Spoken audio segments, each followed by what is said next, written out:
Good morning. I'd like to begin by introducing myself in my native language, which is Navajo. Yat ehpene she'eli Bitsoi nshya kia ani dine nishlino hashlishni dine abashishchin tsitnajini dine edashachi nahopani dine edashanala. Thank you very much for inviting me to be part of this diversity breakfast. I am indeed honored.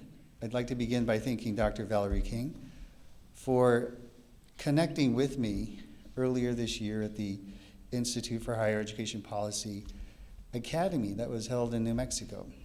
And from there we created a dialogue and developed a friendship, I would like to think, which has led me to be here as your keynote speaker.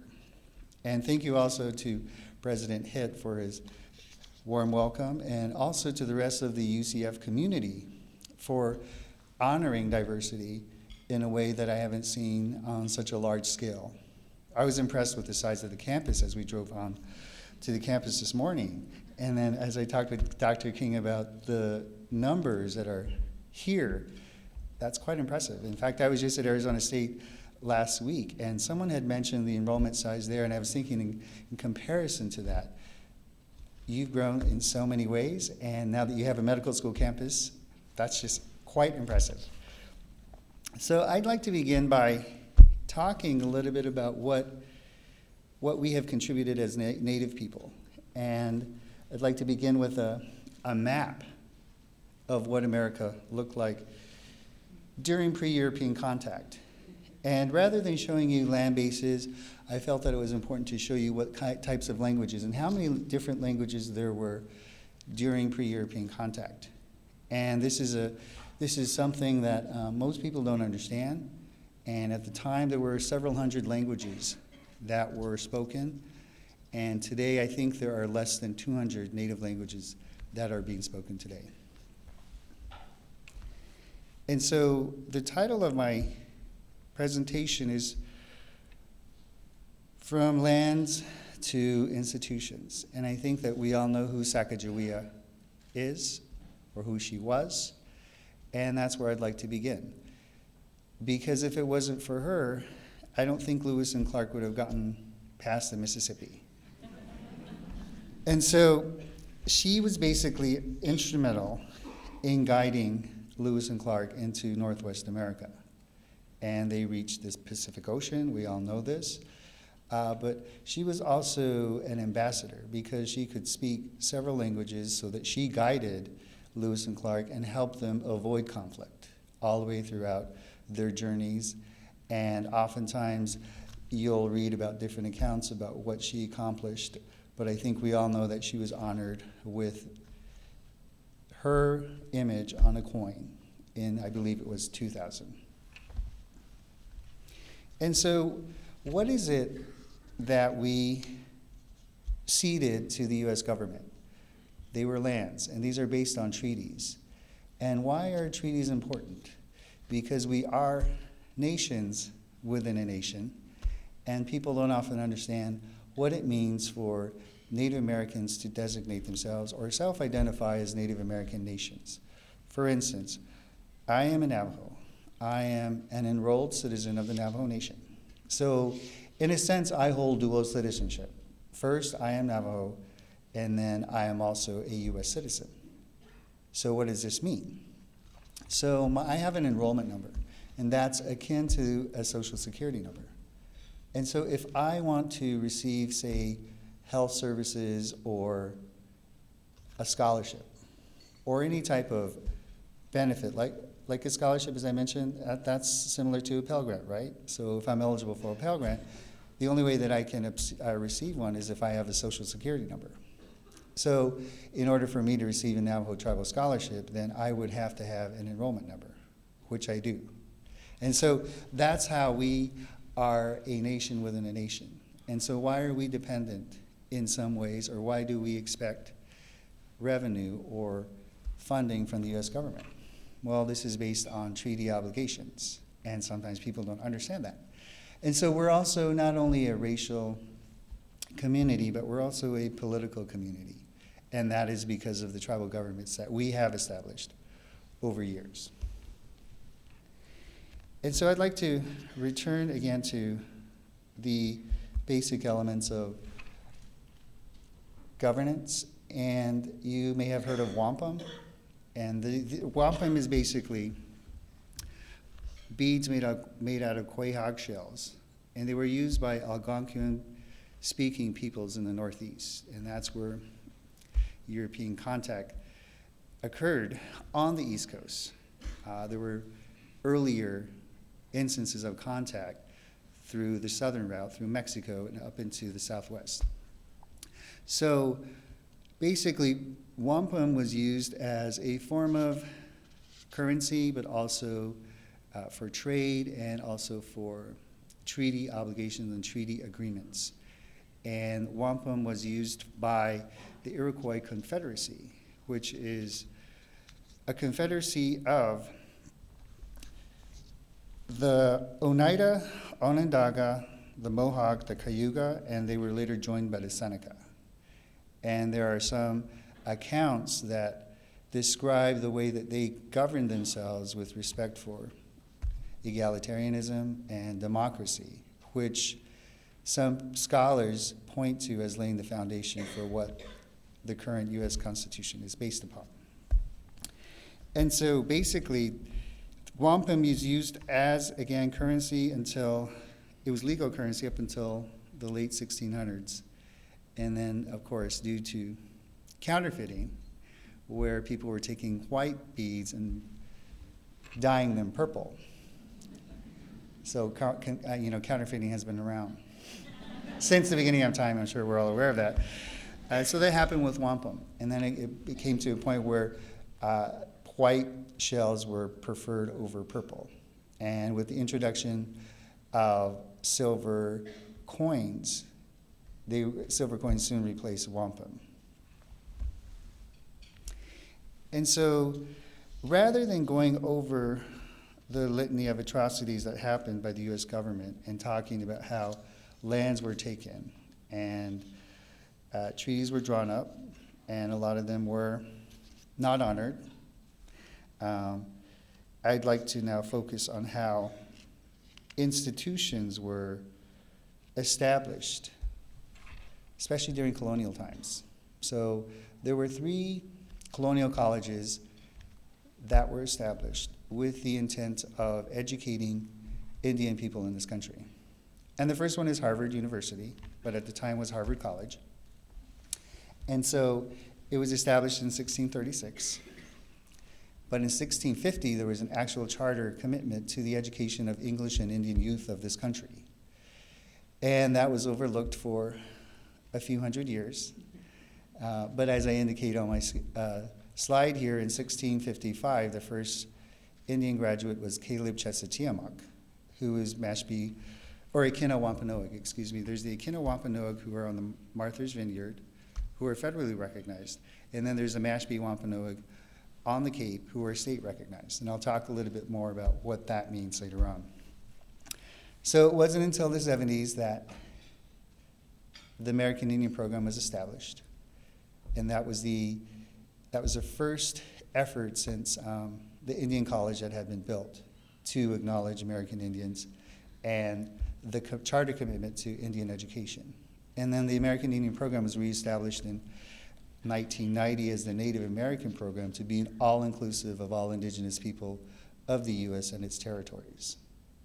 And I believe it was in 2004 that there were actually 2 junior faculty members that were recruited, Native faculty who were recruited to begin to revitalize the commitment to Indian education. And I've had the fortune of working at Dartmouth College as well. And they're the second college to make a commitment to the education of Indian and English and all others of this country. And so since that time, there were very few graduates there. Of course, the Indian communities were very wary of what Indian education is, what education is for American Indians. And we still see those effects now in current day educational systems. And so Dartmouth took it upon itself to institutionalize the American Indian program. And in 1970, President Kennedy at the time reaffirmed that commitment. And the Native American program was established, as was the Native American Studies program in 1972. And then from there, since that time, it's flourished, but there's a comparison between Harvard and Dartmouth. Dartmouth took it upon itself to institutionalize these programs. Harvard didn't, but now there's a resurgence at Harvard to do what Dartmouth is doing. And so since that time, there have been several hundred graduates from over 30 different tribes from Dartmouth, and that total alumni, Native American alumni, is larger than all of the other Ivy League institutions combined. And so now, I don't know how many of you know this, but oftentimes people don't know that the College of William and Mary was also established. There was a royal charter commitment for the education of Indian youth, and there was actually a school for Indians that was set up as part of the College of William and Mary. And from there, they experienced all sorts of challenges as well. And again, they shifted their focus. And as recently as, I believe, 2005, when there was still controversy about the use of the Indian or the tribe name, but they changed their mascot to eliminate the two feathers that were on the tribe, but now they're, I guess, represented by a griffin. So they're making inroads, and they also developed a Native American study for Native American resources there. And so we talk about mascots, and we know that the Florida State Seminoles are the Seminoles, but that's based on the unique relationship that Florida State has with the Seminole Nation.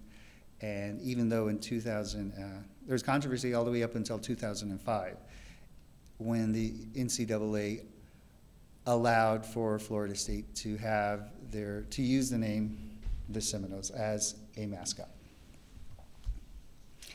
And so it's a nice segue into what people have contributed to this country and to this land. And I believe you're probably familiar with Osceola, and I figured I'd focus on a tribe, which is the Seminole, which is actually a combination of Seminole and Creek people that settled in this land. So Osceola was renowned actually and famous for being a military strategist, because he avoided federal troops and he frustrated Army generals because of his ability to evade but also to battle.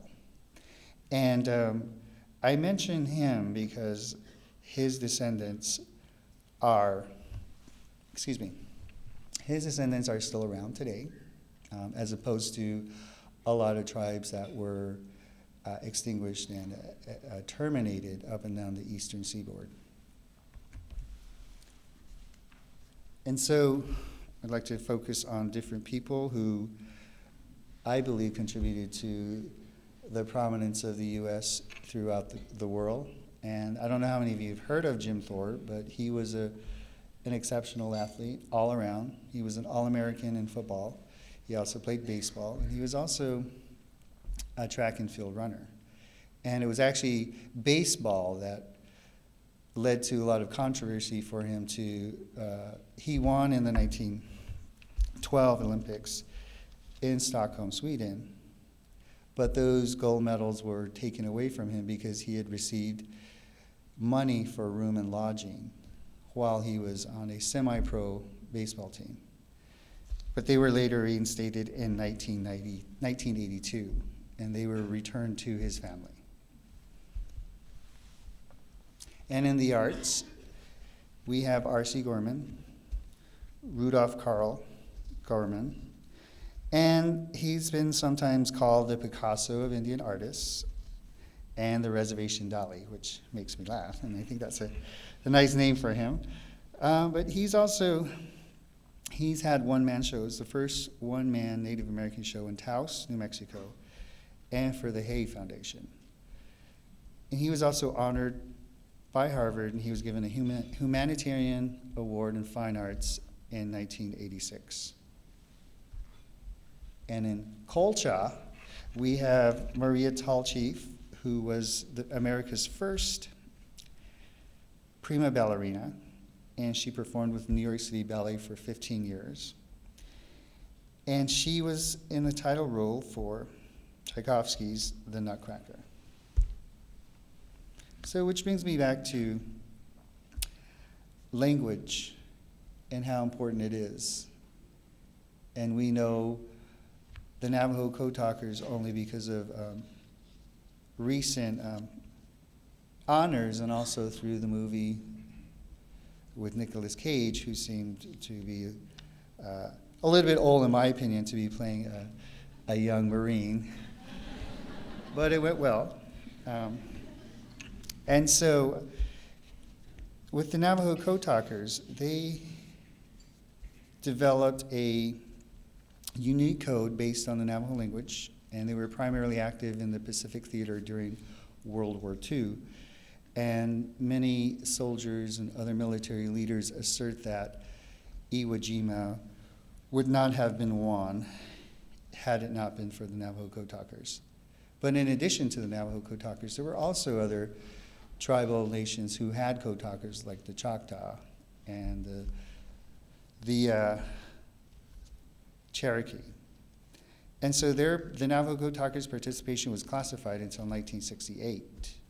And in 1971, President Richard Nixon awarded the Navajo code talkers with a special certificate. And in July 2001, they were awarded the Congressional Medal of Honor, which was presented by President Bush, and gold medals were given to the original 29, and silver medals were given to other code talkers who were not part of the original 29. And as we all know, of all the medals that Congress can bestow, the awarding of such a medal is often considered to be the most distinguished. And as you'll see here, there are two photos. One is of the code talkers in action, so to speak. And then one to the right, in 2002, I was able to bring four code talkers to the Harvard campus, where they were awarded the Harvard Foundation Medal in May 2002, and there they were able to demonstrate how the code worked and how it led to the ultimate victory in World War II. And so this brings me back to the descendants of Osceola. And so we know that we're very familiar with the Hard Rock brand, aren't we all? So in March 2007, the Seminole Nation acquired the Hard Rock brand. So they now own that brand regarding all of the restaurants, the hotels, and the casinos. And so that's how Native people, especially here in Florida, are contributing to the economy and to the global economy. As we all know, the Hard Rock brand is international. Which also leads me to the whole idea of Native American nations having much more economic clout because of casinos. Well, there are very few successful Indian casinos. And we all know probably the two most famous ones are Foxwoods and the Mohegan Sun. But those tribal entities are probably only 2 out of 5 in the entire country that are very successful. Out of the other tribal nations, there are smaller gaming operations, but they're not as successful. So there's still a lot of work to be done as far as economic development is concerned. In fact, my tribal nation, the Navajo Nation, just recently became involved in gaming. And there's one casino that's located near the Navajo reservation, and there are plans to have at least 3 or 4 more. And what does that mean for our tribe? Well, we're hoping that this will have an impact on tourism, but that remains to be seen. The jury's still out on that one. And so, what is it about Native America today? Well, there are over 500 federally recognized tribes, and then there are also state recognized tribes. So a lot of the tribes have to go through a formal recognition process through the Bureau of Indian Affairs. And if there's certain criteria that have to be met, historical land usage, is there a prominent number of Native Americans that are still intact as a community within the original land base and area? But there are treaty obligations, again, and how does this have an impact on nations today? There, again, several hundred tribes were here, and again, a lot of them were extinguished or terminated. But there are treaty obligations because there have been agreements that have been made in history for the explicit purpose of, in exchange for the land, for education, for healthcare systems, and for economic development. But this also leads into sovereignty for tribal nations, where we have our own tribal governments. And there's also initiatives to preserve language and culture. And a way to do that is through tribal colleges and universities. And in a conversation earlier this morning, I talked about how tribal colleges really are working hard to preserve culture and language, but also to bring in the Western concepts of education and what it means. Because in the work that I've done and some of my research, if education isn't part of the worldview of a community, then how can people really make it useful? And the work that I've done as well with minority male achievement, there has to be an understanding of education, there has to be a value of it, and also really understanding the opportunity cost that's involved.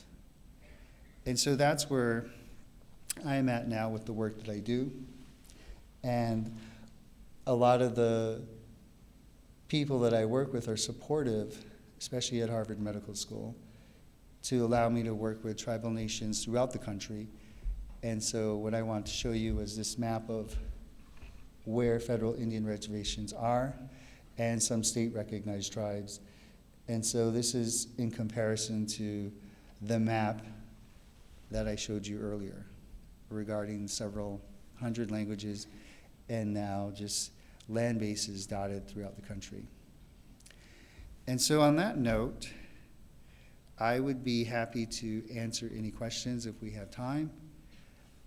But I wanted to, again, to thank you for the opportunity to tell you a little bit about what you may or may not have read in U.S. history books.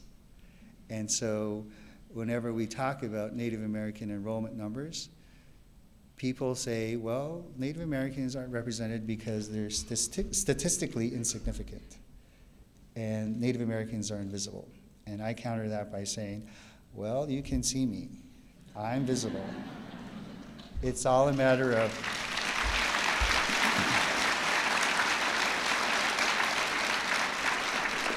thank you. It's all a matter of mining for that data.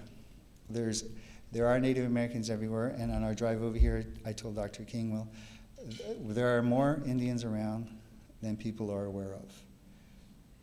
And we're here, and as one of my colleagues always says to me, we are miracle survivors. So thank you again for inviting me to be part of this diversity breakfast. I really appreciate this. Yeah.